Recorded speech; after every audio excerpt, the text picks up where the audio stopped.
এবার আগুনটা আগুনটা ওই লুঙ্গির তলা দিয়ে ধরাবো, তারপর দেখবো কিরকম রকেটের মতো লুঙ্গি আর টুপি আর দাড়িওয়ালা স্টুডেন্ট দেখলে এবার কিন্তু আমরা কুশ পুতুল জ্বালাবো না।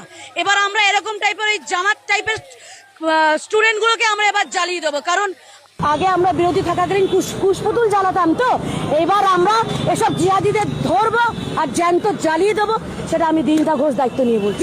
এই ভাষাটা, এই যে ভাষাটা ব্যবহার করলো, জ্বালিয়ে দেবে পুড়িয়ে দেবে, এটা কি সরকার দেখতে পাচ্ছে না, নাকি সরকার অন্ধ হয়ে গেছে? সরকার গুন্ডা দমন আইন আনলো, আর সেই গুন্ডা দমন আইনে এদেরকে টার্গেট করা হচ্ছে না কেন? এটা ওনাদের পার্টির নেত্রী বলে ওই জন্য কি? তা ক্ষমতা চিরস্থায়ী নয়, ক্ষমতা হাতে আছে বলে অপব্যবহার করো না। আপনি মনে করছেন ক্ষমতায় আছেন, যেটা ইচ্ছা সেটা করবেন, এটা ভুল ধারণা আপনার। আর আপনি ওপেনে দায়িত্ব নিয়ে বলছেন যে জ্বালিয়ে দেবো পুড়িয়ে দেবো, কেমন কথা এটা নেত্রীর? যে পাবলিককে আপনি জ্বালিয়ে দেবেন পুড়িয়ে দেবেন বলছেন, সেই পাবলিকের ট্যাক্সের টাকায় আপনার মাসিক ভাতাটা দেওয়া হয়। আপনি পাবলিককে জ্বালিয়ে দেবেন পুড়িয়ে দেবেন বলছেন, ওই একটা ধর্মকে টার্গেট করে যে জিহাদিদের সব জ্বালিয়ে দেবো পুড়িয়ে দেবো, ওপেন ক্যামেরায় দায়িত্ব নিয়ে বলছি। এ কেমন কথা? এ কেমন গণতান্ত্রিক দেশ, যার বিরুদ্ধে কেউ আওয়াজ তুলছে না, যেটা ইচ্ছা সেটা বলছে, যখন যেটা ইচ্ছা সেটা করছে?